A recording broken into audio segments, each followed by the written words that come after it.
नमस्कार दोस्तों, चलिए स्वागत है मेरे चैनल बिहार एडुका में। और आज हम बात करेंगे सेट टू प्लेटफॉर्म के सेट टू का पूरे सॉल्यूशन, पूरे 100 क्वेश्चन के सॉल्यूशन करेंगे, ठीक है।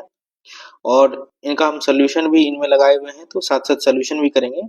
तो मान के चलिए कम से कम अगर मिनिमम दो भी एक्स्ट्रा इसमें क्वेश्चन बनेंगे तो 200 तो क्वेश्चन बनेंगे एक्स्ट्रा, ठीक है। तो ये 100 क्वेश्चन नहीं है, ये 300 क्वेश्चन है, ठीक है। 400 नहीं बोल सकते हैं क्योंकि कभी कुछ में छोटे सॉल्यूशन डाले हैं, ठीक है। तो चलिए एक ही जगह ऑल इन वन सॉल्यूशन दिया हुआ है, चलिए बात करते हैं।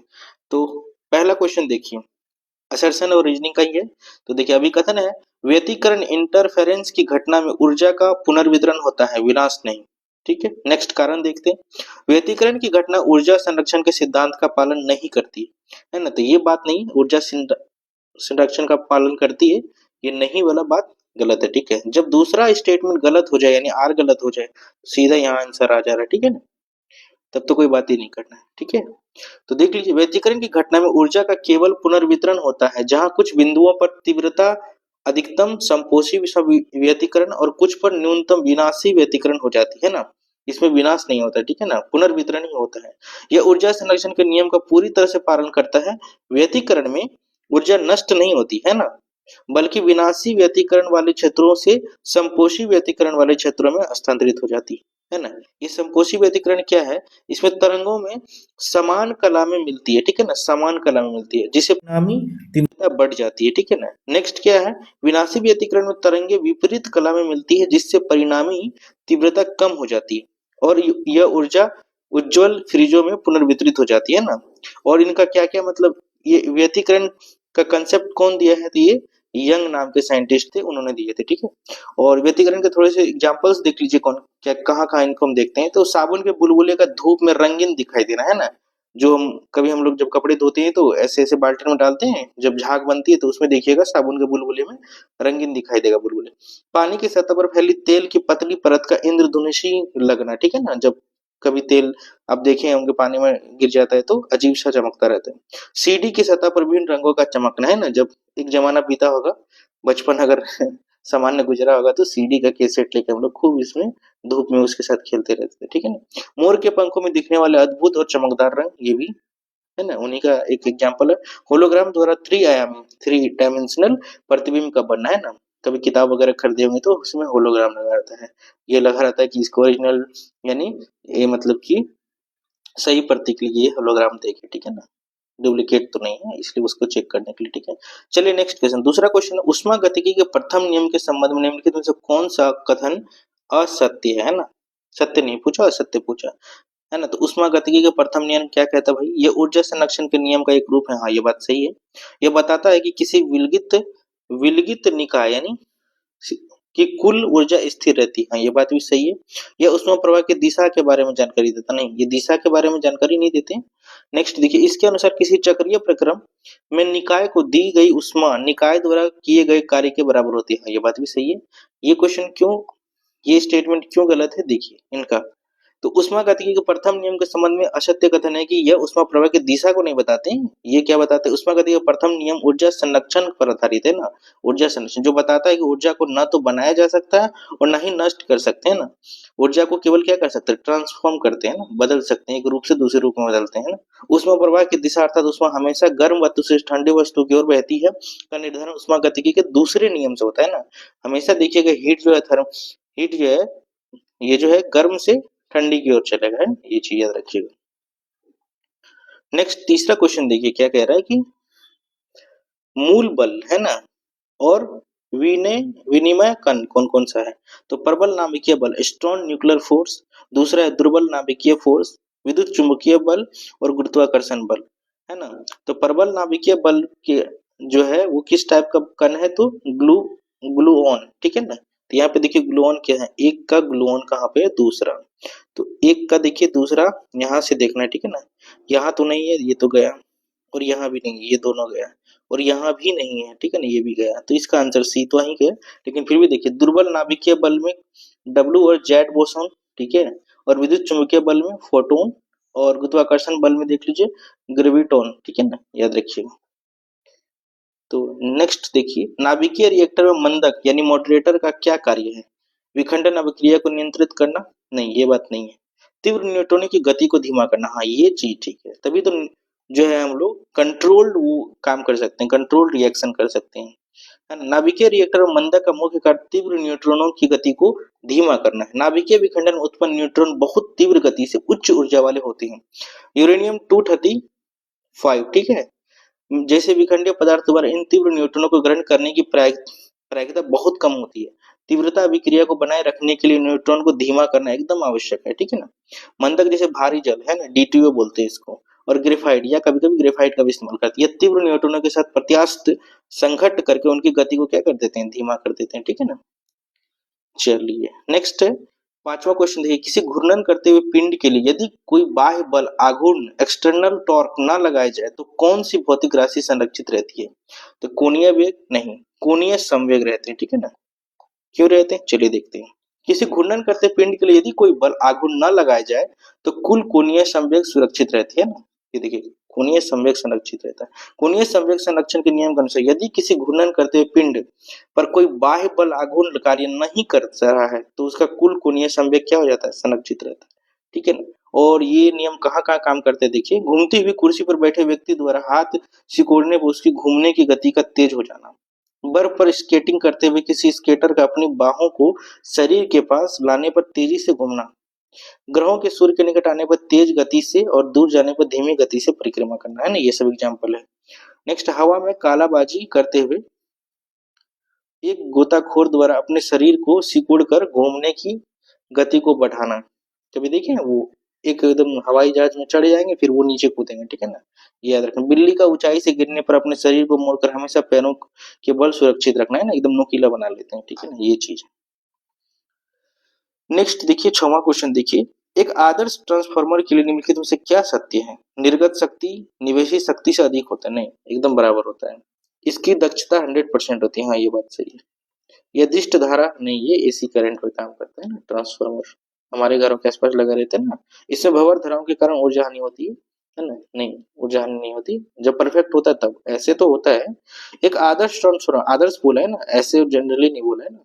एक आदर्श ट्रांसफार्मर वह है जिसमें कोई ऊर्जा हानि नहीं होती, अर्थात इसकी दक्षता 100% होती है। इसका अर्थ है कि आदर्श ट्रांसफार्मर में निवेशी शक्ति इनपुट पावर हमेशा निर्गत शक्ति आउटपुट पावर के बराबर होती है। ट्रांसफार्मर अन्योन प्रेरण म्यूचुअल इंडक्शन के सिद्धांत पर कार्य करती है, ये याद रखिएगा, अन्योन प्रेरण यानी म्यूचुअल इंडक्शन करते हैं, जिसके लिए एक बदलते चुंबकीय फ्लक्स की आवश्यकता होती है, इसलिए यह केवल प्रत्यावर्ती धारा है ना, प्रत्यावर्ती मतलब होता है एकदम हर सेकंड एक टाइम लेवल पे ये चेंज होता रहता है। डीसी धारा में एकदम डायरेक्ट चलता रहता है, ठीक है ना, डीसी धारा अलग है, ठीक है ना, याद रखिएगा।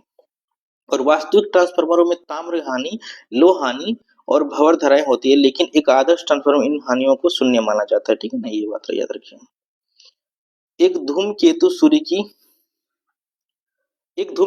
की अत्यधिक दीर्घवृत्तीय कक्षा में परिक्रमा करता है, निम्न में से कौन सी राशि इसके संपूर्ण कक्षा में समान रहेगी, तो रेखीय चाल, कोणीय संवेग, गतिज ऊर्जा, स्थितिज ऊर्जा, कुल ऊर्जा, तो इनमें केवल ये कोणीय संवेग रहेंगे और ये आपका कुल ऊर्जा जो है समान रहेंगे, बाकी ये सब क्या है, परिवर्तित होते रहते हैं। क्या है कहानी, देखिए सूर्य के आसपास किसी धूमकेतु के दीर्घवृत्तीय कक्षा में चक्कर लगाने के दौरान उसका कोणीय संवेग नियत और सभी स्थितियों पर कुल ऊर्जा नियत समान होती है, लेकिन अन्य राशियां स्थितियों के अनुसार परिवर्तित होती रहती है ना। कौन नियत रहते हैं, कोणीय संवेग और सभी स्थितियों में कुल ऊर्जा, याद रखिए।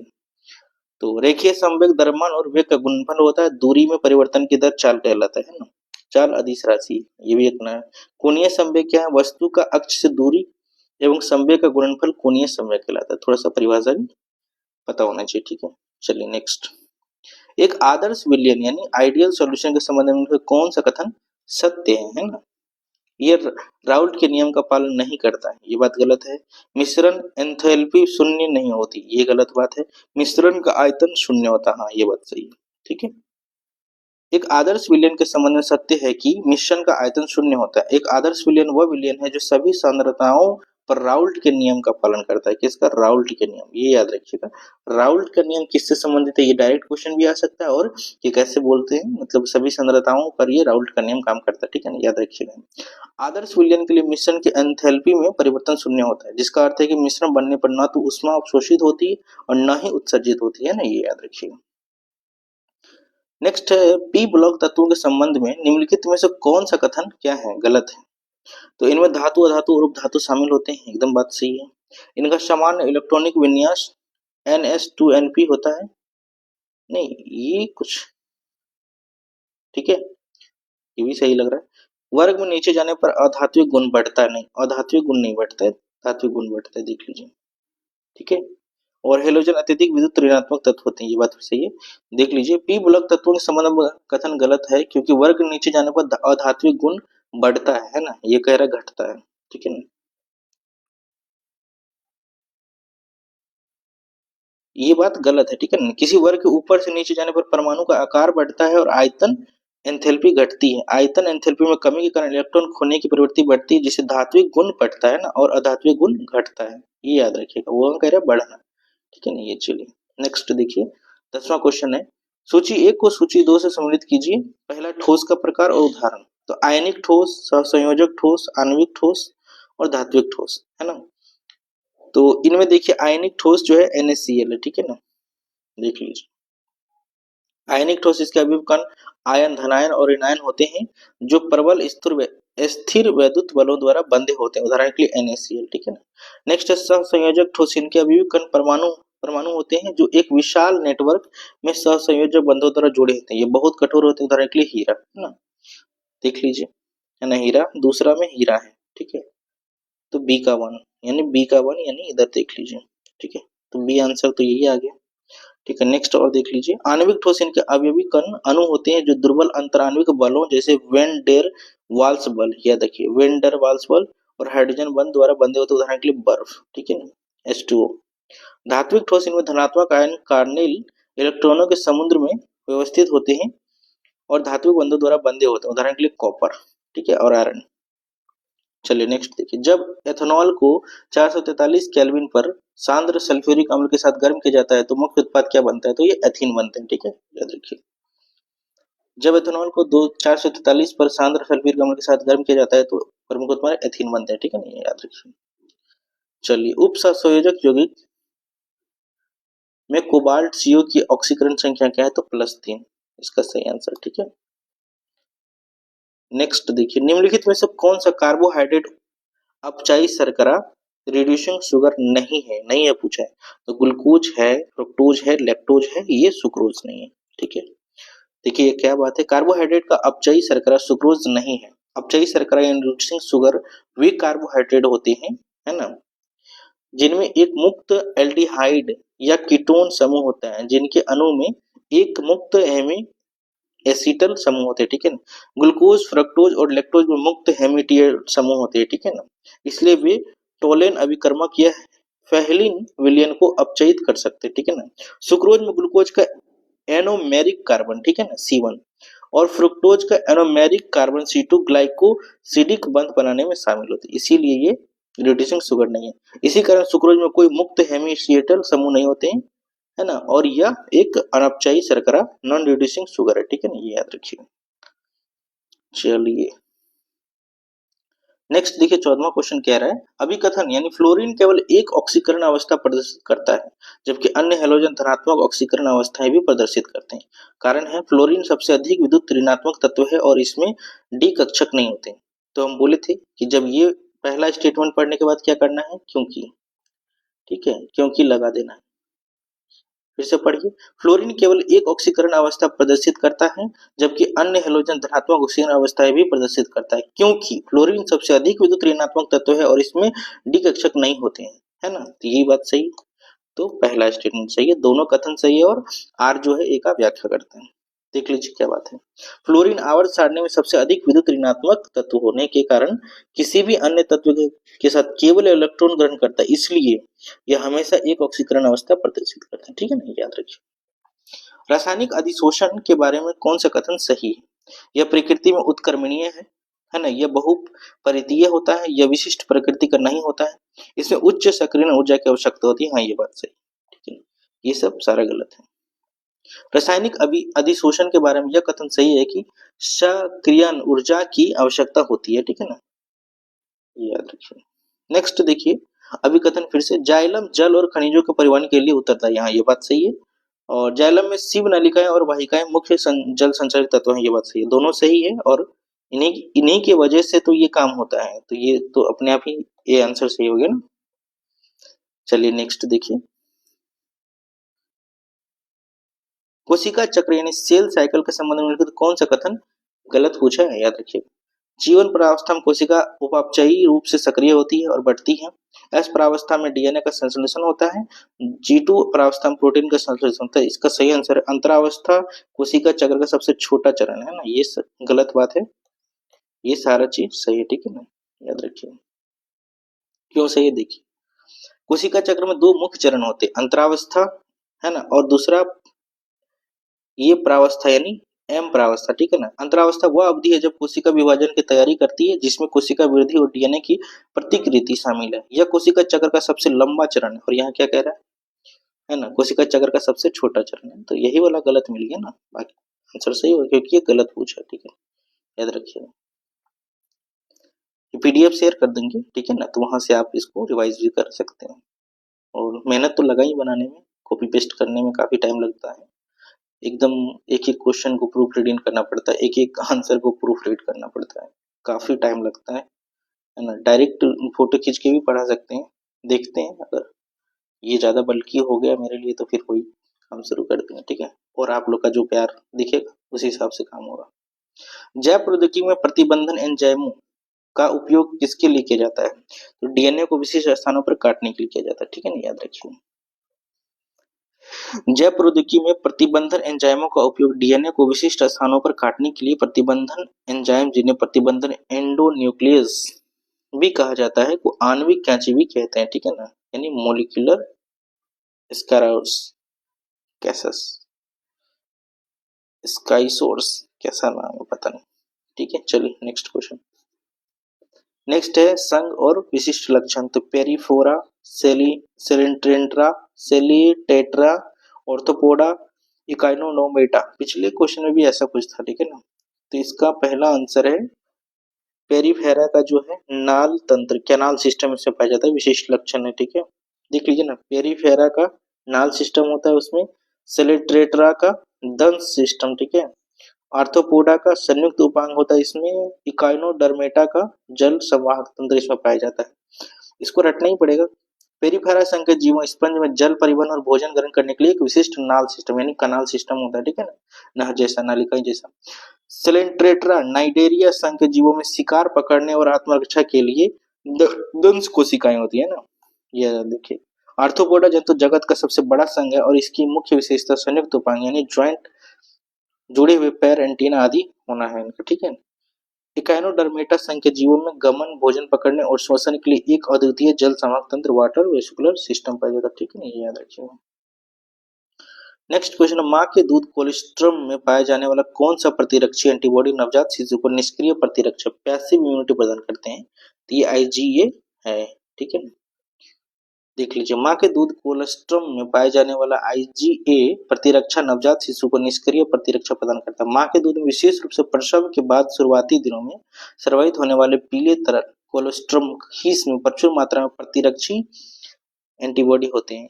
तभी तो देखे होंगे आप, ये चीज बोला जाता है कि जब बच्चे का जन्म होना तो उस समय माँ का दूध ही पिलाना चाहिए और कुछ नहीं पिलाना चाहिए, क्योंकि माँ का दूध जो है ना फर्स्ट टाइम जो बच्चे को मिलता है वो एक जो है एंटीडोट की तरह काम करता है ना, वो इम्यूनिटी सिस्टम है, एक वैक्सीन की तरह पे काम करता है, ठीक है, याद रखिए। चलिए, निम्नलिखित में से कौन एक जीवाणु जनित यौन संचित रोग है, ठीक है। एड्स जो है विषाणु से होता है, जननांग दाद ये भी विषाणु से, हेपेटाइटिस बी भी विषाणु से थी, ये सिलिफिलस जो है ये जीवाणु से है ना, बैक्टीरिया से। ये देख लीजिए, जीवाणु जनित यौन संचित रोग सिफिलिस है। सिफिलिस एक यौन संचरित रोग यानी STD है जो टिप्रोनोमिया पैलिडम, टिप्रोनिमा पैलिडम नामक जीवाणु यानी बैक्टीरिया के कारण होता है। एड्स तो विषाणु के कारण होता है, ये पता होगा आप लोग को। और जननांग दाद यानी हर्पिस सिम्प्लेक्स विषाणु से होता है, और हेपेटाइटिस बी विषाणु के कारण नहीं होता है, तो ये चलो ठीक है।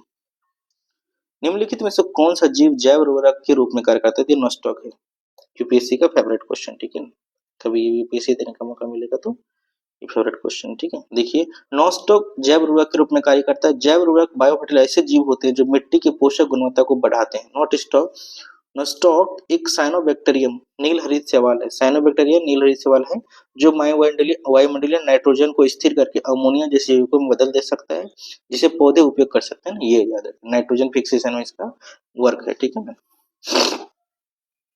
नेक्स्ट, मानव विकास के दौरान निम्नलिखित में से किस मानव पूर्वज की कपाल क्षमता सबसे अधिक थी? तो क्रो मैग्रन मानव, ठीक है। एक तो पता होना चाहिए किसका किसका कितना कितना था।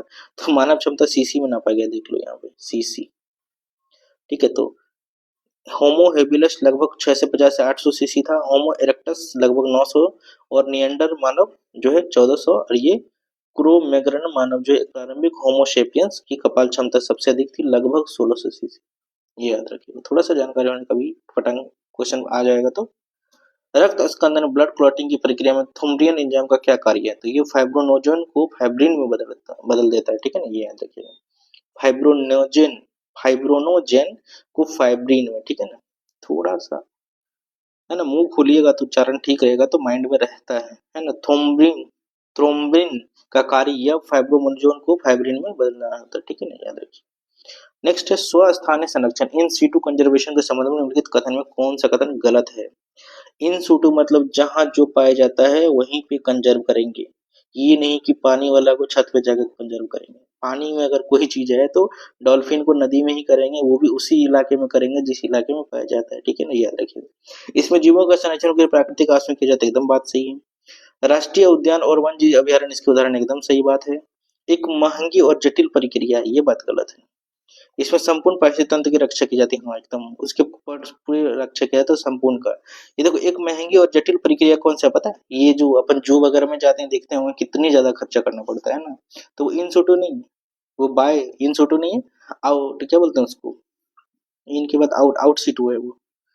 स्वस्थान के संबंध में गलत कथन है कि एक महंगी और जटिल प्रक्रिया। स्वस्थानीय संरक्षण में जीवों का संरक्षण उनके प्राकृतिक आवासों और ऐसे राष्ट्रीय उद्यानों और वन जीव अभयारण्य में ही किया जाता है, ठीक है ना। बाह्य स्थानीय संरक्षण जैसे चिड़ियाघर है ना, ये देखो जू, वनस्पति उद्यान, बोटनिकल गार्डन बोलते हैं कि तुलना में जहाँ कृत्रिम आवास बनाने और व्यक्तिगत जो प्रजातियों के प्रबंधन की आवश्यकता होती है, स्वस्थानीय संरक्षण आमतौर पर बड़े पैमाने पर जैव विविधता के संरक्षण के लिए कम खर्चीला और अधिक सुविधाजनक माना जाता है, ठीक है ना, ये याद रखिए। नेक्स्ट है प्रकाश रासायनिक धूम्रकौरण फोटोकेमिकल स्मॉग के संबंध में कौन सा कथन सही है? यह मुख्य रूप से सल्फर डाइऑक्साइड और धुएं का मिश्रण है। यह सर्दियों के दौरान ठंडे और नम्र मौसम बनता है। इसमें ओजोन, ये देखो ओजोन और परऑक्सी एसिटाइल नाइट्रेट पान, ये याद रखिएगा, जिसे द्वितीयक प्रदूषक शामिल होता है, ये बात सही है। ये कौन सा ओजोन का बात कर रहा है पता है? ये सरफेस ओजोन का बात कर रहा है, ठीक है ना, नॉट क्षोभ मंडल वाला नहीं, ठीक है ना, क्षोभमंडल समताप मंडल वाला ये ओजोन का बात नहीं कर रहा है। ये सरफेस में जब ओजोन बन जाता है, एक लेयर बन जाता है, उसके इफेक्ट से जो है ना धूम्र कोहरा बन जाता है। आप जब प्रदूषण चैप्टर पढ़े होंगे तो वहां पे ये ध्यान दिए होंगे, ठीक है ना। नेक्स्ट है चिपको आंदोलन, क्योटो प्रोटोकॉल, मॉन्ट्रियल प्रोटोकॉल, पृथ्वी से पिछली बार मॉन्ट्रियल प्रोटोकॉल पढ़ाए थे। क्योटो प्रोटोकॉल देखो, चिपको आंदोलन क्यों था भाई? तो ये वनों का रक्षण के लिए, है ना, चिपक गए थे। सुंदरलाल बहुगुणा फेमस नाम पढ़े होंगे। तो एक का तो 4 है, एक का 4 देखिए यहाँ पर है, यहाँ पर है, यानी ये तो नहीं हो सकता, ठीक है। अब ए और सी में कंफ्यूजन है, तो देखिए मॉन्ट्रियल प्रोटोकॉल पिछले बार बताए थे ओजोन परत, तो सी का 2 देख लीजिए, सी का 2 यानी सेकंड लास्ट, तो सी का 2 यहीं पर है, तो आंसर मिल गया। चलिए इसका सही आंसर और देख लीजिए, चिपको आंदोलन भारत में 1970 के दशक में पेड़ों को काटने से बचाने के लिए शुरू किया गया था। एक वनों का संरक्षण आंदोलन था जिसमें प्रदर्शनकारियों ने पेड़ों को गले लगा लिया था। क्योटो प्रोटोकॉल देखिए अंतर्राष्ट्रीय संधि जिसका उद्देश्य ग्रीन हाउस गैसों के उत्सर्जन को कम करने और ग्लोबल वार्मिंग का मुकाबला करने के लिए ये लाया गया था, ठीक है। मॉन्ट्रियल प्रोटोकॉल ओजोन परत को नष्ट करने वाले पदार्थों जैसे क्लोरोफ्लोरोकार्बन के उत्पादन को चरणबद्ध तरीके से ना तरीके से समाप्त करने के लिए एक वैश्विक समझौता है। पृथ्वी शिखर सम्मेलन रियो डी 1992 के परिणाम स्वरूप जैव विविधता पर कर्म सीबीडी सहित कई महत्वपूर्ण समझौते हुए जिसका उद्देश्य जैव विविधता का संरक्षण करना था, ठीक है, याद रखिए। नेक्स्ट अक्रिय युग्म प्रभाव इनर्ट पेयर इफेक्ट आवर्त सारणी के किन समूहों के बाहरी तत्वों में अधिक प्रमुख होता है? तो ये 13, 14 यानी ग्रुप 13, 14 एंड 15 यानी पी ब्लॉक में ज्यादातर होते हैं, ठीक है। नेक्स्ट क्वेश्चन देखिए, एक व्यक्ति अपनी ऊंचाई h का पूर्ण प्रतिबिंब एक समतल दर्पण में देखना चाहता है, तो दीवार पर लगा है, जो दीवार पर लगा है दर्पण का निचला सिरा व्यक्ति की आंखों के स्तर से कितनी नीचे होने चाहिए? मान लीजिए व्यक्ति सीधा खड़ा, तो व्यक्ति की आंखों का स्तर और पैरों का स्तर के मध्य बिंदु जितना होना चाहिए उतना ही यहाँ भी होना चाहिए, ठीक है, याद रखिएगा। एक व्यक्ति अपनी ऊंचाई h का पूर्ण प्रतिबिंब एक समतल दर्पण से देखना चाहता है, तो दीवार पर लगा है दर्पण का निचला सिरा व्यक्ति की आंखों के स्तर और पैरों के स्तर के मध्य बिंदु पर होना ही चाहिए, ठीक है ना, ये याद रखिए। BIOS basic input output system किसका उदाहरण है ना, तो ये फर्मवेयर का उदाहरण है ना, ऑपरेटिंग सिस्टम का नहीं है, एप्लीकेशन सॉफ्टवेयर का नहीं है, ये फर्मवेयर क्या होता है ये देखिए एक बार। तो बायोस यानी basic input output system firmware का एक उदाहरण है। बायोस का पूरा नाम बेसिक इनपुट ये तो है, यह एक फर्मवेयर का उदाहरण है जो एक प्रकार का सॉफ्टवेयर है, ठीक है ना, जिसे कंप्यूटर के मदरबोर्ड पर लगी रीड ओनली मेमोरी है ना, ये देखिए रोम चिप में अस्थायी रूप से प्रोग्राम किया जाता है, ठीक है ना, ये याद रखिए। भारतीय अंतरिक्ष अनुसंधान संगठन इसरो का लक्ष्य किस वर्ष तक भारतीय अंतरिक्ष स्टेशन BAS का पहला मॉड्यूल लॉन्च करने का है, तो ये 2028 तक, ठीक है। भारतीय अंतरिक्ष अनुसंधान संगठन इसरो का लक्ष्य 2028 तक भारतीय अंतरिक्ष स्टेशन का पहला मॉड्यूल लॉन्च करना है, ठीक है ना। इसका वजन लगभग 10 टन होगा और यह पृथ्वी से लगभग 450 किलोमीटर की ऊंचाई पर स्थापित किया है ना। चलिए, अब इसरो का वर्तमान अध्यक्ष कौन है, तो डॉक्टर V नारायण है, याद रखिए।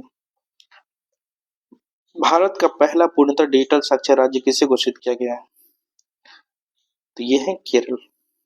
डिजिटल का बात कर रहे हैं, ठीक है ना, यानी वो डिजिटली साक्षर हो गया। पहले तो 100% वो तो ऐसे साक्षर बहुत पहले से हैं, ठीक है ना, लेकिन वो डिजिटल दुनिया के बारे में भी वो इतना कुछ जानते हैं कि हम जैसे बिहारी गधे नहीं जान सकते कभी, है ना। यहाँ पे तो किसी को भी गधा बना सकते हैं। कितने फ्रॉड होते हैं यहाँ पे, कितने अकाउंट वगैरह हैक हो जाते हैं, कितने के पैसे वगैरह इधर उधर हो जाते हैं फोन करके। हमारे आसपास में खुद ही एक लोग बोल रहे थे कि फोन करके कुछ बोले और OTP बता दिया, पूरे ही पैसा गायब हो गया। भारत का पहला पूर्णतः डिजिटल साक्षरता राज्य केरल को घोषित किया गया। यह उपलब्धि डिजी केरल परियोजना के तहत किया गया, ठीक है ना, याद रखिए। और वहाँ के मुख्यमंत्री देखिए पिनाराई विजयन थे और केरल के वर्तमान राज्यपाल श्री राजेंद्र विश्वनाथ आर्लेकर है, जो यहाँ पे बिहार के थे ना, तो यहाँ वाला वहाँ भेज दिया, वहाँ का यहाँ भेज दिया। सूर्य सूरज नाम का AI मॉडल किस संगठन द्वारा जो है बनाया गया है, तो ये नासा के द्वारा बनाया गया है, ठीक है ना। AI मॉडल याद रखना, AI क्या है भाई, ये सूर्य सूरज नाम का एक AI मॉडल नासा द्वारा बनाया गया है, जिसका काम है अंतरिक्ष मौसम की भविष्यवाणी में क्रांति लाने के लिए डिजाइन किया गया है ना। इसे IBM के साथ मिलकर विकसित किया गया है।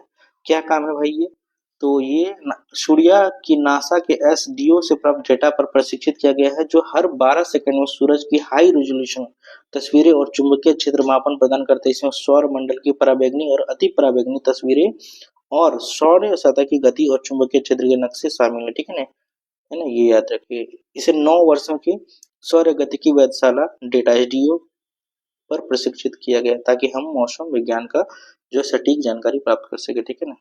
चलिए नेक्स्ट क्वेश्चन है, भारत ने अंडर 20 विश्व कुश्ती चैंपियनशिप 2025 में कितने स्वर्ण पदक जीते थे, तो 2 स्वर्ण पदक जीते थे, ठीक है। चलिए देखते हैं, तो भारत ने अंडर 20 विश्व कुश्ती चैंपियनशिप 2025 में 2 स्वर्ण पदक जीता है और भारत ने अंडर 20 विश्व कुश्ती चैंपियनशिप 2025 में कुल 9 पदक जीते हैं, है ना, 9 में 2 गोल्ड है, ठीक है। और ये आयोजन हुआ था बुल्गारिया के सोमोकोव में, ठीक है ना। तो भारत ने कुल 9 पदक जीते थे, 2 स्वर्ण 4 रजत और 3 कांस्य, ठीक है।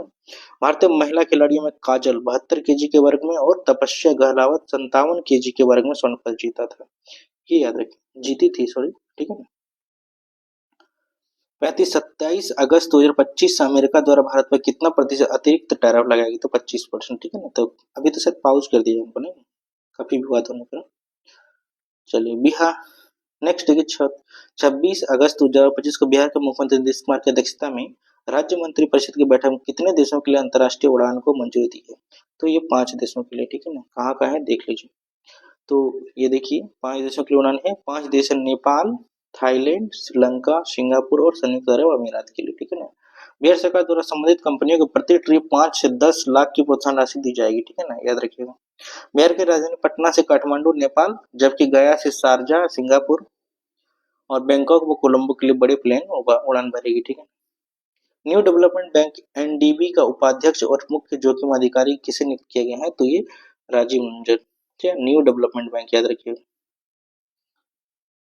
नेक्स्ट देखिए, रेमन मैगसेसे पुरस्कार 2025 जीतने वाला पहला भारतीय संगठन कौन सा है, तो ये है एजुकेट गर्ल्स, ठीक। नेक्स्ट देखिए तो ये बात हो गई ये बालिका शिक्षा से जुड़ा हुआ था ये संस्था, ठीक है ना, एजुकेट गर्ल्स, नाम से ही लग रहा है। खेलो इंडिया वाटर स्पोर्ट्स फेस्टिवल 2025 में शीर्ष स्थान किस राज्य ने हासिल किया? तो ये मध्य प्रदेश है, ठीक है। आयोजन कहाँ पे था? खेलो इंडिया वाटर स्पोर्ट्स फेस्टिवल 2025 शीर्ष स्थान मध्य प्रदेश ने हासिल किया, और आयोजन जम्मू कश्मीर के श्रीनगर में हुआ था, डल झील में, ठीक है ना, ये याद रखिएगा। और मध्य प्रदेश ने कुल 18 पदक जीते, और जिसमें 10 स्वर्ण पदक, 3 रजत, 5 कांस्य। उड़ीसा और केरल क्रमशः दूसरे और तीसरे स्थान पर है, ठीक है ना। और खेल का शुभंकर जो था हिमालयन किंगफिशर, ये याद रखिए, हिमालयन किंगफिशर, ये सब पूछ सकता है। विश्व स्वास्थ्य संगठन WHO ने किस देश को रूबेला मुक्त घोषित किया? तो ये नेपाल है, हाल ही में किए होंगे, ठीक है। तो रूबेला को जर्मन खसरा भी कहा जाता है, यह एक खतरनाक संक्रामक रोग है। कौन सा है? वेक्टरियल रोग। ये बीमारी खासकर गर्भवती महिलाओं और अजन्मे शिशुओं के लिए बहुत खतरनाक साबित हो सकती है। यह गर्भवती महिला इस वायरस से संक्रमित हो जाए तो उसका बच्चा जन्म से ही विकलांग हो सकता है, ठीक है ना, याद रखिए। वर्तमान में WHO का जो है कौन सा अध्यक्ष? टेड्रो एडनोम घेब्रोयस। भाई नाम सुन के मुझे बीमारी हो जाए। टेड्रो एडनोम घेब्रोयस, एक बार दोहरा लीजिएगा WHO तो याद रखिएगा, ठीक है। Indian film festival of Melbourne में सर्वश्रेष्ठ फिल्म का पुरस्कार किसने जीता है? तो होम बाउंड, ठीक है। तो देखिए, Indian film festival of Melbourne 2025 में सर्वश्रेष्ठ फिल्म का पुरस्कार होम बाउंड ने जीता है, ठीक है। नेक्स्ट क्वेश्चन, नेपाल पर्यटन बोर्ड ने किसके साथ अपने देश के पर्यटन को बढ़ावा देने के लिए साझेदारी की है? तो ये टिकटॉक के साथ किया, ठीक है ना। नेपाल में टिकटॉक बैन नहीं है, ठीक है ना। आपको आश्चर्य होगा कि टिकटॉक जैसे बैन किया वहां पे कुछ सोशल मीडिया वगैरह को बैन किया, तो वहां जेन जेड क्या किया है सरकार के साथ, तो सबने देखा ही है। इंडिया में कोई नहीं कर रहा है कुछ, क्यों नहीं करेगा भाई, सब टिकटॉक नहीं तो यूट्यूब है ना, शॉर्ट्स, इंस्टा, हमारे इंस्टा है। यह अभियान 2025 तक चलाया जाएगा, जिसमें एक समर्पित हैशटैग विजिट नेपाल इन ऐप अनुभव भी शामिल होगा, ठीक है ना। बस इतना ही। प्रथम विश्व मानव रोबोट खेल 2025 का आयोजन किस देश में किया गया था? तो रोबोट, याद रखिए, रोबोट भी अब खेल रहा है चीन में। बताओ, हमारे यहाँ तो आदमी नहीं खेल पा रहा है। कुछ तो है मजबूरियां, हम यूं ही ना बदल पाते हैं। भारतीय रेलवे द्वारा देश का पहला हटाने योग्य रिमूवेबल सौर पैनल प्रणाली की शुरुआत किस शहर में किया गया? तो ये बनारस में, ठीक है ना, याद रखिए। चलिए देखते हैं क्या है। तो ये बनारस शहर में की गई है। बनारस लोकोमोटिव वर्क्स वाराणसी ने रेलवे पटरियों के बीच भारत की पहली 70 मीटर लंबी रिमूवेबल सोलर पैनल प्रणाली किलोवाट का शुभारंभ किया गया। यह पहल हरित और टिकाऊ रेल परिवहन की दिशा में एक कदम है, ठीक है ना। बिहार की नमिता कुमारी ने यूरोप की सबसे ऊंची पर्वत चोटी माउंट एल्ब्रस पर तिरंगा फहराया। वे वर्तमान में किस बैंक में कार्यरत है? ये याद रखिए, नमिता कुमारी हमारी प्रेरणा स्रोत होनी ही चाहिए, है ना। तो ये बिहार ग्रामीण बैंक में, ठीक है ना। बिहार की नमिता कुमारी ने यूरोप की सबसे ऊंची चोटी माउंट एल्ब्रस पर तिरंगा फहराया। वे वर्तमान में बिहार ग्रामीण बैंक में कार्यरत है, ठीक है ना। और उनका घर कहाँ पे है? तो ये भागलपुर जिला में, ठीक है। इसाक चकमाओ। चलिए नेक्स्ट, मंगल पांडे ने मार्च 1857 ईस्वी में कहाँ विद्रोह किया था? तो ये बैरकपुर छावनी, है ना। देख लीजिए, मंगल पांडे ने मार्च 1857 ईस्वी में बैरकपुर में विद्रोह किए। 19 मार्च 1857 को गाय और सुअर की चर्बी लगे कारतूस के प्रयोग का विरोध किया। 34वीं रेजिमेंट, याद रखिएगा, बैरकपुर के सैनिक मंगल पांडे ने किया था, और तथा विद्रोह की शुरुआत कर दी थी। उसने सैन्य अधिकारी, ये याद रखिएगा, एडजुटेंट लेफ्टिनेंट हेनरी बाग और मेजर सार्जेंट जेम्स ह्यूसन को क्या चलाया था? गोली मार दिया था, ठीक है। चलिए नेक्स्ट क्वेश्चन है, निम्नलिखित में से किनसे निर्धारित होता है कि भारत का संविधान परिसंघीय है, यानी फेडरल सिस्टम, है ना। फेडरल कहाँ पे दिखता है? तो ये केंद्र और राज्यों के बीच शक्तियों का वितरण में दिखता है, ठीक है ना। कि राज्य का सूची अलग है, सेंटर का सूची अलग है, और समवर्ती सूची भी है, ठीक है ना। और अवशिष्ट शक्तियां केंद्र में नहीं है, ठीक है ना। तो केंद्र और राज्यों के बीच शक्तियों का वितरण यह निर्धारित करता है कि भारत का संविधान क्या है? परिसंघीय है, ठीक है ना। और ये कहाँ से लिए हैं? तो भारत शासन अधिनियम 1935 से ये संघीय सिस्टम हम लोग लिए हैं, ठीक है ना।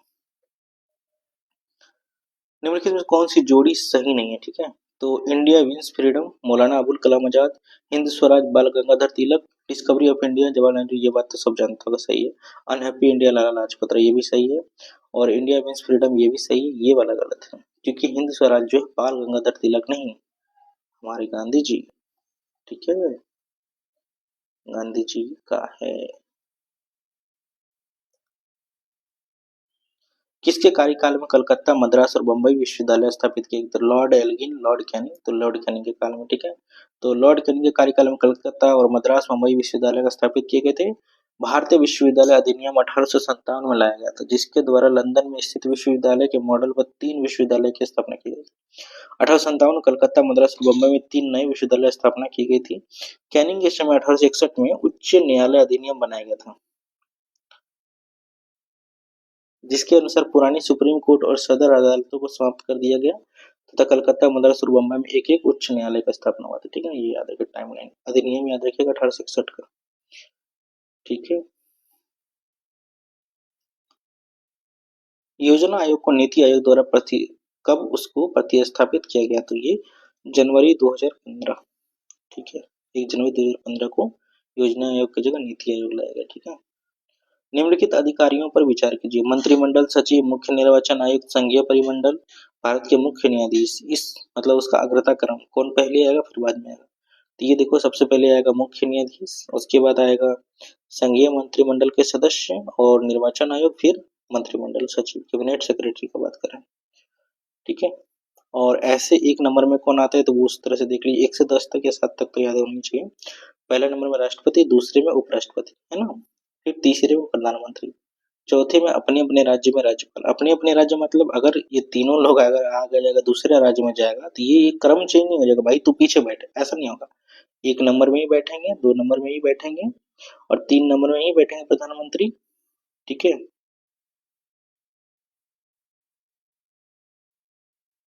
सॉरी, ठीक है, कहाँ पे थे, कहाँ चला गया?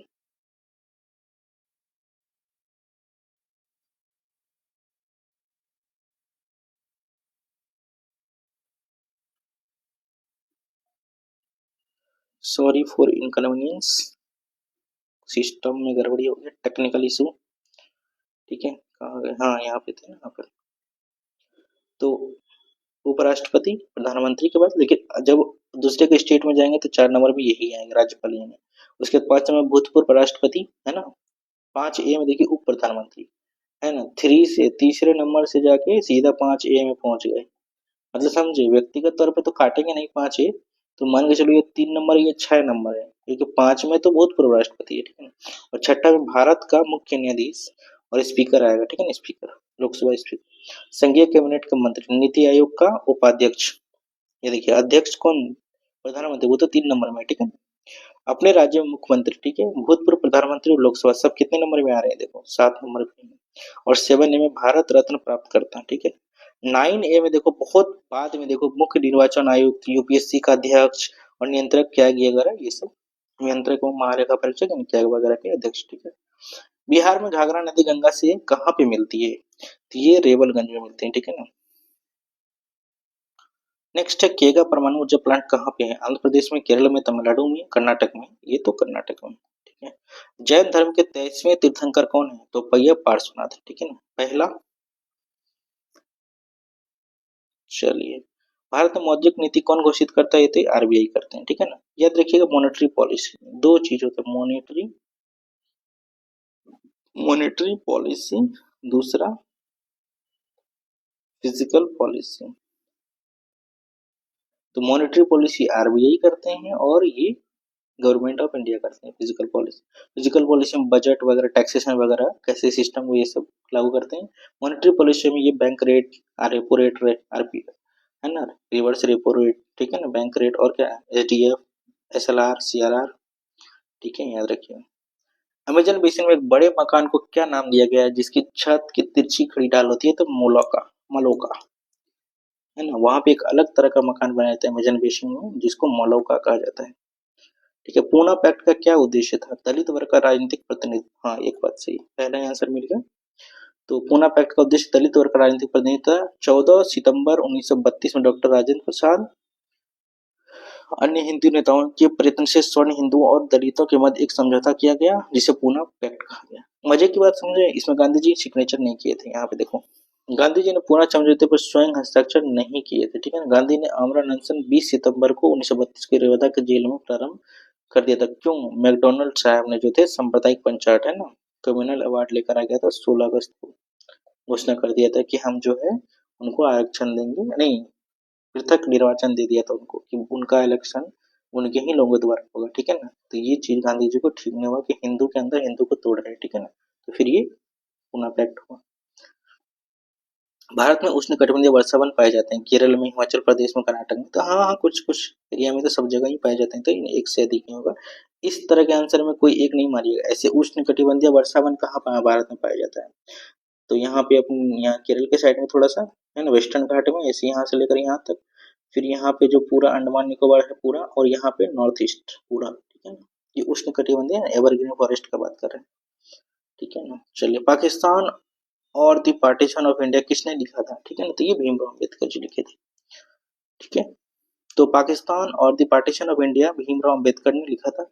डॉक्टर भीमराव अम्बेडकर की प्रमुख पुस्तकें हैं एनिहिलेशन ऑफ कास्ट, है ना, कास्ट का उन्मूलन, नहीं जाति का उन्मूलन, ठीक है। बुद्ध या कार्ल मार्क्स, है ना, बुद्ध एंड हिज धम्म, ठीक है। The rise and fall of Hindu women, ठीक है ना, ये याद रखिए। मोहम्मद इकबाल एक कवि और दार्शनिक था, एक इस्लामी सभ्यता के राजनीतिक और आध्यात्मिक पुनरुत्थान के प्रबल समर्थक, ठीक है, याद रखिए। और देखिए, मोहम्मद इकबाल का रचना क्या था? तराना ए हिंद, ये याद रखना। दबंग ए दारा, ठीक है। The reconstruction of religious thought, ये भी याद रखिएगा। इसके बाद मोहम्मद अली जिन्ना का एक था कायदे एक काजम के नाम से इसको जानते, बस इतना ही है। चलिए, नेक्स्ट, इनमें से कौन समाचार पत्र न्यू इंडिया से संबंधित थे? है ना, कौन न्यू इंडिया से संबंधित थे? एनी बेसेंट थे। न्यू इंडिया और कॉमनवेल्थ याद रखिएगा। जो एनी बेसेंट का समाचार पत्र न्यू इंडिया से संबंधित थी। न्यू इंडिया जो है कॉमनवेल्थ पत्रिका, होम पत्रिका मानी जाती है। नहीं नहीं, ये लाइन थोड़ा गड़बड़ है, मैं बताता हूँ। होम रूल की पत्रिका मानी जाती है, दोनों, ठीक है। तो होम रूल आंदोलन के दौरान जो एनी बेसेंट अपने दैनिक पत्रिका न्यू इंडिया, है ना, और साप्ताहिक पत्रिका कॉमनवेल्थ के माध्यम से पूरा स्वशासन का मांग करता था, अपने विचार। आज क्या पत्रिका करता है? आज जो है बस ऐड आता है, ऐड। आज का पत्रिका हमारे देश को गुमराह करने के लिए है। मैं किसी पर्टिकुलर पत्रिका का बात नहीं कर रहा हूँ, लेकिन कोई ऐसा पार्टिकुलर पत्रिका बचा भी नहीं है जिसके बारे में ये बात कर सकूं। अच्छा, एनी बेसेंट पर चलाए गए होम रूल में कौन कौन लोग थे? एक याद रखिएगा, जॉर्ज अरुंडेल और सीपी रामास्वामी जी और वीपी वाडिया, ये नाम याद रखिएगा, ठीक है ना। चलिए, अच्छा, एक चीज और याद रखिए, 1917 में कांग्रेस के कलकत्ता अधिवेशन में प्रथम महिला अध्यक्षता बनाया था कौन? एनी बेसेंट अध्यक्षता की थी, ठीक है, याद रखिए। चलिए, नेक्स्ट है सलीम अली पक्षी अभयारण्य, कहाँ पे थे? ये गोवा में। और सलीम अली पक्षी अभयारण्य गोवा में स्थित है, लेकिन ये सलीम अली के नाम पर क्यों रखा गया? ये आदमी तमिलनाडु से था, जो बर्डमैन ऑफ इंडिया से, है ना, the book of Indian birds के बारे में ये लिखा है, और इसको बर्डमैन ऑफ इंडिया के नाम से भी जाना जाता है, ठीक है ना, सलीम अली। आयुषियन का मुख्यालय कहाँ पे था? ये स्विट्जरलैंड में, ठीक है। आयुषियन क्या है भाई? तो international union for conservation for nature, है ना। यही रेड डाटा बुक जो बचपन से अपन पढ़ रहे हैं ना, रेड डाटा बुक, ठीक है, यहीं से लॉन्च करते, ठीक है ना। नेक्स्ट, सिंधु घाटी सभ्यता के प्रमुख नगर का नाम क्या है जिसका पश्चिमी एशिया से व्यापारिक संबंध था? तो ये कालीबंगन, ठीक है ना। मौर्यकालीन कांकनी किस धातु के बने सिक्के थे? तांबे, है ना। और तांबे के सिक्का को और क्या बोलते हैं? तांबे। मौर्यकालीन कांकनी तांबे धातु के बने सिक्के थे। तांबे धातु के बने सिक्के मासक भी कहलाते थे, ठीक है ना, ये याद रखिए, मासक। बोस्टन टी पार्टी किससे संबंधित है? तो अमेरिका का स्वतंत्रता संग्राम से संबंधित थे, ठीक है ना। नेक्स्ट क्वेश्चन देखिए, मगध की प्रथम राजधानी गिरिराज राजगिरी, इसमें कोई शक नहीं। ये सब क्वेश्चन तो ऐसे देखते ही लड़ा देना चाहिए। जिस पे डिस्कस करना होगा ना वो करेंगे, ठीक है ना। बहुत इजी क्वेश्चन पे डिस्कस करके आपका समय हम बर्बाद नहीं करना चाहते, मेरा सीधा सा फंडा रहता है।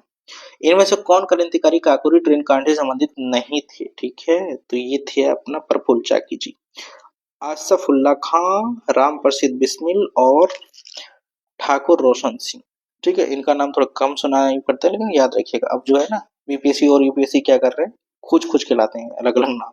क्यों? क्योंकि इनका हमारे दिलों में जगह है, होनी ही चाहिए और पता होना चाहिए, इसलिए वो पूछते हैं। ठीक है ना, याद रखिए।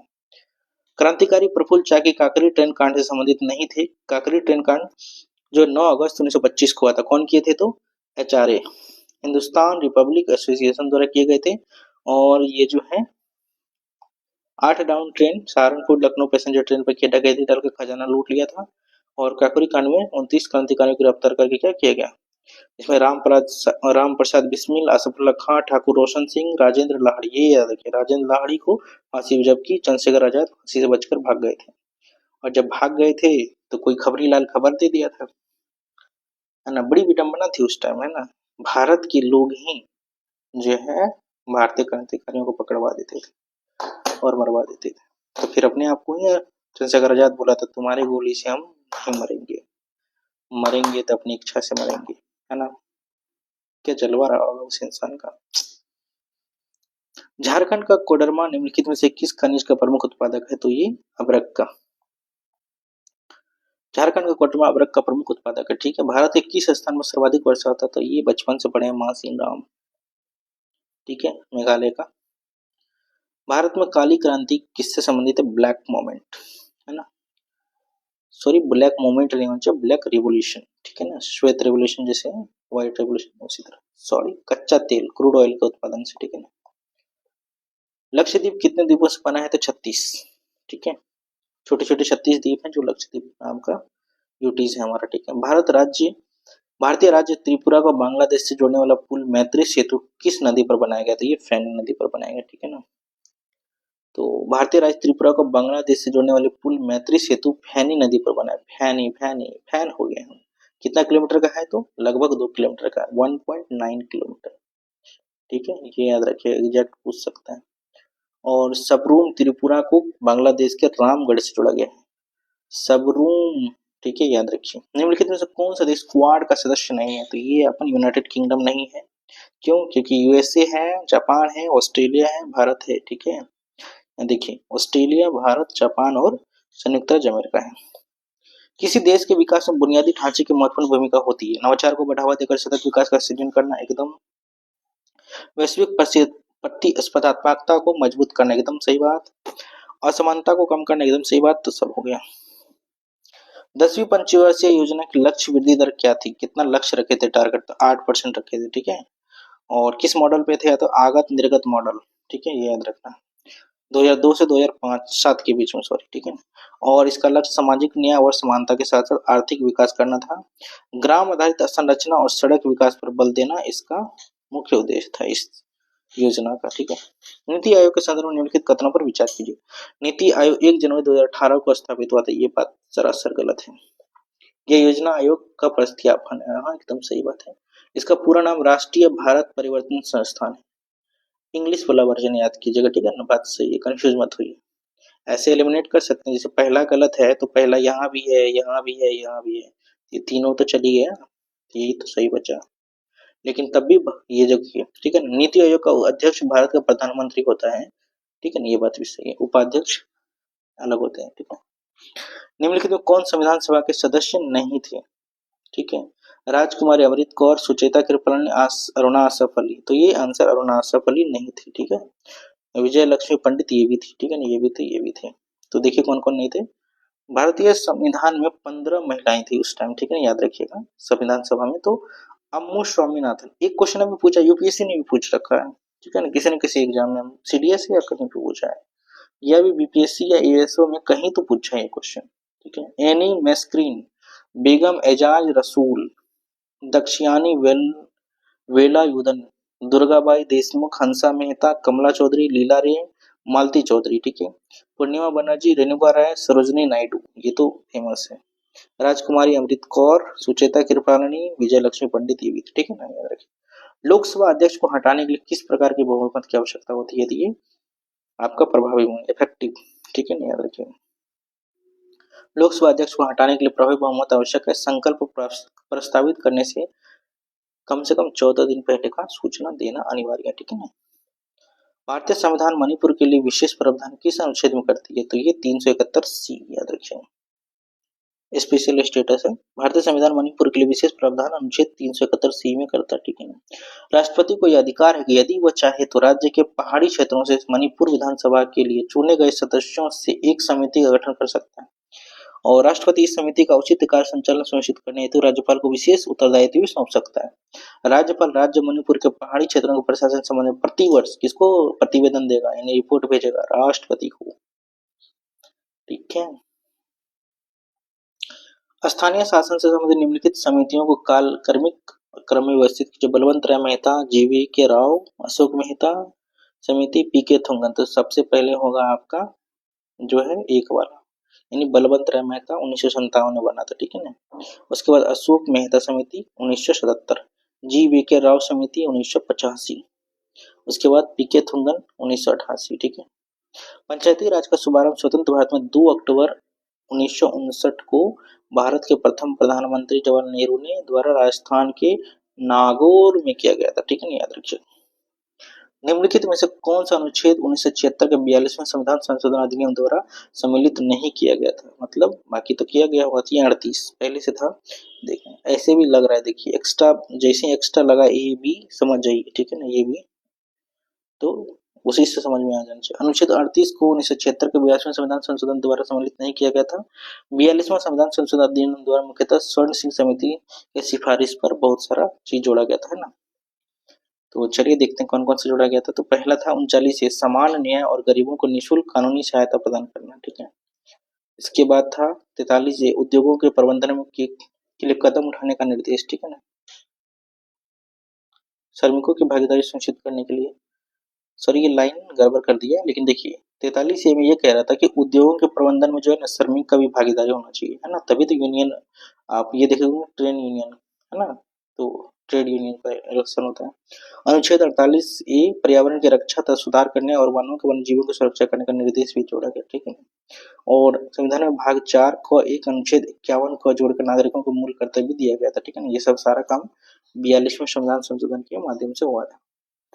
निम्नलिखित में से किसे भारत के उपराष्ट्रपति पद के लिए निर्विरोध चुना गया था, ये मोहम्मद हिदायतुल्लाह थे। और मोहम्मद हिदायतुल्लाह भारत के उपराष्ट्रपति पद के लिए निर्विरोध चुने गए थे। मोहम्मद हिदायतुल्लाह भारत के उपराष्ट्रपति पद पर 1979 से 1984 तक रहे थे। संविधान में उपराष्ट्रपति संबंधित प्रावधान अमेरिका के संविधान से ग्रहण किया गया। कहाँ से? अमेरिका के संविधान से। निम्नलिखित में से कौन संविधान सभा की प्रारूप समिति के सदस्य नहीं थे? तो ये वीटी कृष्णाचारी नहीं थे। क्यों नहीं थे? क्योंकि वीटी कृष्णाचारी संविधान सभा के प्रारूप समिति के सदस्य नहीं थे। ये क्या थे? तो ये उपाध्यक्ष थे। अपन एक चीज याद रखिएगा, अपने जो संविधान सभा थे उसमें 2 उपाध्यक्ष थे, पहला वीटी कृष्णाचारी और दूसरा एच.सी. मुखर्जी, याद रखना, एच.सी. मुखर्जी, ठीक है ना। अस्थायी बंदोबस्त 1993 में लॉर्ड कॉर्नवालिस द्वारा कहाँ लागू किया गया था? तो ये बंगाल, बिहार और उड़ीसा में। 1890 में कॉर्नवालिस ने 10 वर्षीय भू राजस्व व्यवस्था लागू की, जिसमें भूमि का स्वामी तथा लगान वसूली का अधिकार जमींदार को ही दे दिया गया, ठीक है। फिर इसको परमानेंट सेटलमेंट में कन्वर्ट किया गया 1793 में कॉर्नवालिस के द्वारा, याद रखिएगा, जिसमें 10/11 हिस्सा जो है सरकार को देता था और 1/11वां हिस्सा जमींदार खुद रखता था, यानी 11%। यह व्यवस्था भारत के 29% भाग पर लागू की गई थी, जिसमें बंगाल, बिहार, उड़ीसा और बनारस और उत्तरी कर्नाटक के कुछ इलाका, ठीक है, याद रखिए। भारतीय अर्थव्यवस्था पर किनके खुले पत्रों ने लॉर्ड कर्जन को इस कदर विवश किया कि भारतीय सरकार को इसका आधिकारिक खंडन प्रकाशित करना पड़ा, है ना। क्योंकि आरसी दत्त जी जो कहा था, ड्रेन ऑफ वेल्थ, तुम करते हो, हमारी सारी पैसा लूट के तुम ले जा रहे हो, हमें वापस करो, हमें दो, हमारी दशा के लिए तुम ही जिम्मेदार हो। तो सरकार ने खंडन किया था कि नहीं, हम नहीं ले रहे हैं। वास्तव में तो यही जा रहा था, आज भी सरकार खंडन करता रहता है ना। तो आरसी दत्त जी थे, ठीक है ना, याद रखिए। टोडा जनजाति किस राज्य में पाई जाती है?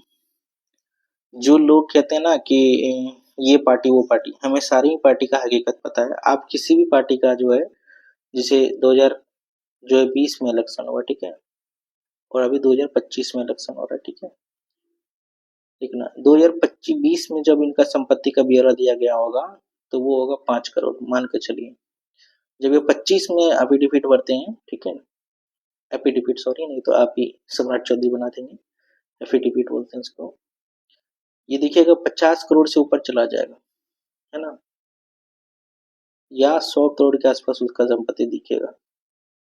आपको आश्चर्य होगा कि भाई ये कैसे, इनकी संपत्ति इतनी गुना कैसे बढ़ गई, मतलब क्या ऐसा किया इन्होंने, कितने दिन रात मेहनत की है, क्या किए, जबकि जब आपको 5 लाख तक भी सैलरी मिले ना, तो खर्चे भी तो हैं, तो एकदम तो आदमी तो और पैसा घट ही जाना चाहिए, है ना, समाज सेवा करने गए थे ना।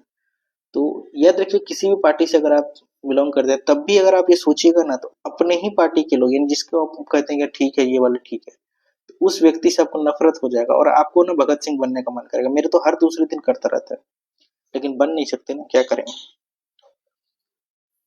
क्योंकि भगत सिंह को भी अपने ही लोग मरवा दिए थे ना, मतलब अपने ही लोग, पुलिस अपने ही पुलिस पकड़ने गए थे ना, हमारी वाली वही वाला बात है ना। प्रोटेस्ट करने जाइए तो ऐसी लाठियां पड़ेगी ना कि हड्डियां टूट जाएगी।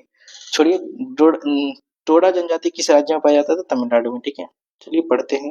गुस्सा तो आता है, क्या करें, इसी गुस्सा को कन्वर्ट करना है ना, ज्ञान अर्जित करने पर ज्ञान का इस्तेमाल अपने समाज की भलाई में करना है।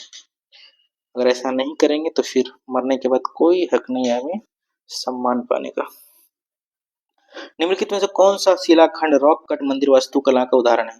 पुरी का जगन्नाथ मंदिर, एलोरा कैलाश मंदिर, है ना, ये देखिए रॉक कट का एग्जाम्पल, ठीक है।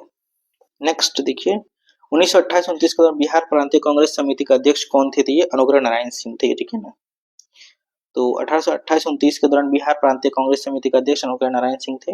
नेक्स्ट क्वेश्चन है, हॉर्मुज जलभ्र मध्य निम्नलिखित में से किस किस खाड़ी के बीच स्थित है? तो ये है अपन फारस की खाड़ी और ओमान की खाड़ी, ठीक है। चलिए, निम्नलिखित में से 90वां क्वेश्चन देखिए, यहाँ पे छुपा हुआ, ठीक है, थोड़ा सा मिस्टेक हुआ है। निम्नलिखित में कौन सी नीति आयोग के कार्य? ग्राम स्तर पर विश्वसनीय योजना तैयार करने के लिए तंत्र विकसित करना और इन्हें सरकार के उच्च स्तरों पर उत्तरोत्तर एकीकृत करना। कार्यक्रमों और पहलों के क्रियान्वयन के लिए प्रौद्योगिकी उन्नयन और क्षमता निर्माण पर ध्यान केंद्रित करना। राष्ट्रीय और अंतर्राष्ट्रीय प्रबुद्ध हस्तियों के साथ साझेदारी उपयुक्त, है ना, साझेदारी यहाँ से उपयुक्त में से कौन सा सही है? ठीक है ना, सारे सही है, ठीक है। बिहार कृषि रोड मैप 4 और मृदा स्वास्थ्य कार्ड योजना के निष्कर्षों के अनुसार राज्य के उत्तर पूर्वी, है ना, राज्य के उत्तर और पूर्वी इस वाले इलाके में के जलोढ़ मैदानों में की मिट्टी में किन सूक्ष्म पोषक तत्वों की कमी हो गई थी? जस्ता यानी जिंक और बोरॉन का कमी हो गया है। क्या वजह रही? देखिए, बिहार कृषि रोड मैप 4 और मृदा स्वास्थ्य कार्ड के अनुसार उत्तर पूर्वी जलोढ़ मैदानों की मिट्टी में जस्ता, जिंक और बोरॉन सूक्ष्म पोषक तत्वों की कमी हो गई। क्यों? क्योंकि यहाँ पे मक्का, देख रहे हो, मक्का, केला और अन्य फसलों की सघन खेती के कारण मिट्टी में सूक्ष्म पोषक तत्वों का अत्यधिक अवशोषण हुआ है ना। हमारी तरफ तो मक्का खूब उगाया जाता है, यही एरिया है ना, कटिहार पूर्णिया। देखिए पूरा बिहार ये है ना, तो मैंने कहा ना उत्तर और पूर्वाधिक ये वाले हिस्से का बात करें। बिहार सरकार द्वारा विकसित किए जा रहे इको टूरिज्म सर्किट का मुख्य उद्देश्य क्या है? केवल ऐतिहासिक, भाई क्यों रहेगा केवल ऐतिहासिक, राज्य की विभिन्न प्राकृतिक, ये वाला, ठीक है। केंद्र सरकार की उड़ान योजना का बिहार के किस हवाई अड्डे का विकास और संचालन मिथिला क्षेत्र, तो ये दरभंगा वाला, ठीक है ना। तो ये सब कोई क्वेश्चन है, ये तो गैस करके भी मार देगा बच्चा। बिहार में वायु प्रदूषण की बढ़ती समस्या के मद्देनजर बिहार राज्य प्रदूषण नियंत्रण बोर्ड द्वारा स्थापित सतत परिवेशी वायु गुणवत्ता निगरानी स्टेशन का नेटवर्क मुख्य रूप से किन क्षेत्रों पर केंद्रित है? गंगा नदी के किनारे बसे प्रमुख शहरी केंद्र, है ना। याद रखिए, औद्योगिक शहर जैसे बरौनी और दो ही जगह से हम डाटा कलेक्ट करेंगे तो कुछ हासिल नहीं होगा ना। तो नदी के किनारे, गंगा नदी के किनारे ज्यादा हमारे शहर है ना, तो उनका हम लोग जो है इनका डाटा कलेक्ट करते हैं, ठीक है ना, याद रखिए। नेक्स्ट क्वेश्चन देखिए, 1966-67 में बिहार में आई भीषण अकाल का मुख्य कारण क्या था? कोसी नदी में आई विनाशकारी बाढ़, ये तो हर साल आता है, ठीक है ना। दक्षिण बिहार और छोटा नागपुर पठार में लगातार 2 मानसून में क्या रहा ना, बारिश ही नहीं हुआ है ना, इस वजह से जो है ना अकाल आ गया था। नेक्स्ट है कौन सा किया, 95 ना। बौद्ध धर्म हिंदू धर्म के अंदर एक सुधार आंदोलन था, यह किसने कहा? बीएस स्मिथ, ठीक है। नेक्स्ट 97वां क्वेश्चन देखिए, यहाँ पे है कि भारत छोड़ो आंदोलन के दौरान किस स्थानीय नेता के नेतृत्व में भागलपुर के सुल्तानगंज क्षेत्र में एक समानांतर सरकार स्थापित की गई और एक सशस्त्र प्रतिरोध दल का गठन किया गया था? ये सियाराम सिंह, ठीक है ना, याद रखिएगा। क्या कहानी है, क्योंकि ये जानना जरूरी है। तो सियाराम सिंह क्या था? सियाराम सिंह के नेतृत्व में एक समानांतर सरकार और सियाराम दल का गठन किया गया था। जयप्रकाश नारायण की गिरफ्तारी के पश्चात बिहार में क्रांतिकारी गतिविधियों को बढ़ाने में सियाराम सिंह की भूमिका महत्वपूर्ण थी। ठीक है ना। सियाराम दल एक सशस्त्र गुरिल्ला दस्ता था। गुरिल्ला मतलब समझे, छापामार युद्ध कला, जो मराठा बहुत फेमस था, याद रखिए शब्दावली, छापामार गुरिल्ला युद्ध या छापामार युद्ध कौशल। ब्रिटिश संचार लाइनों को बाधित करना है ना, संचार लाइन ही बाधित कर देंगे तो वो अपने अधिकारी को कमांड नहीं दे पाएगा और हम उसकी बैंड बजा सकते हैं। सरकारी संपत्ति पर हमला करता था और आंदोलन को दबाने वाले अधिकारियों का विरोध करता था, मतलब पीट देता होगा, विरोध क्या करता था। ठीक है। नेक्स्ट, असहयोग आंदोलन के दौरान बिहार में किसने काश्तकारों का नेतृत्व किया था? काश्तकार मतलब समझे, किसानों का, तो ये स्वामी विद्यानंद जी थे। असहयोग आंदोलन के दौरान बिहार में स्वामी विद्यानंद काश्तकारों का नेतृत्व किया। तो असहयोग आंदोलन 1920-22 के दौरान बिहार में काश्तकारों का नेतृत्व स्वामी विद्यानंद ने किया था। असहयोग आंदोलन 1 अगस्त 1920 को स्टार्ट हुआ था। ठीक है, याद रखिए, और 1922 में खत्म ही हो गया था। ठीक है ना। नेक्स्ट, बिहार का पहला दैनिक हिंदी अखबार बिहार बंधु किस वर्ष पब्लिश हुआ था? तो ये 1872। मजे की बात है, इस बार बीपीएससी ने क्या किया, पत्रिका का नाम दे दिया और फिर बोला कि भाई बताओ ये पब्लिशर डेट बताओ। हमें तो नहीं पता था, हमने वो सोचा नहीं था कि इतना, वो एक दो फेमस तो पता है, जैसे बिहार बंधु है तो 1872 पता था, बाकी ऐसा ऐसा दिया था नाम कि मुझे नहीं पता चल रहा था। तो ऐसे ही प्रैक्टिस करेंगे, रटेंगे, थोड़ा ट्रेंड पकड़ के अपना काम करेंगे, तभी तो एग्जाम निकलेगा। बिहार के किस प्रमुख थियोसॉफिस्ट और शिक्षाविद ने भारतीय संस्कृत पुनरुत्थानवाद को बढ़ावा देकर राष्ट्रीय चेतना की नींव को मजबूत करने में महत्वपूर्ण भूमिका निभाई थी? तो ये आपका पुण्येंदु नारायण सिन्हा। ठीक है, पुण्येंदु नारायण सिन्हा। पुण्येंदु नारायण सिन्हा बिहार के एक प्रमुख थियोसॉफिस्ट और शिक्षाविद थे। थियोसॉफिस्ट जिन्होंने राष्ट्रीय चेतना को मजबूत करने के लिए महत्वपूर्ण भूमिका निभाई। वे एनी बेसेंट के करीबी सहयोगी थे और बिहार में थियोसॉफिकल सोसाइटी के विचारों को फैलाने में अग्रणी थे। याद रखिएगा, जो प्राचीन भारतीय ज्ञान और दर्शन पर जोर देता, ठीक है, वेदांत दर्शन वगैरह को काफी जोर देते थे। ठीक है, इसी के साथ वीडियो खत्म होता है। आपका एक ही कर्तव्य है कि अच्छा लगे तो ही लाइक करें, और अगर आपको किसी को हेल्प करना अच्छा लगता है तो शेयर भी कर दें, ताकि वो भी देख ले वीडियो, 100 क्वेश्चन वो भी बना ले, और आप सब्सक्राइब भी कर सकते हैं। ठीक है, चलिए मुस्कुराते रहिए।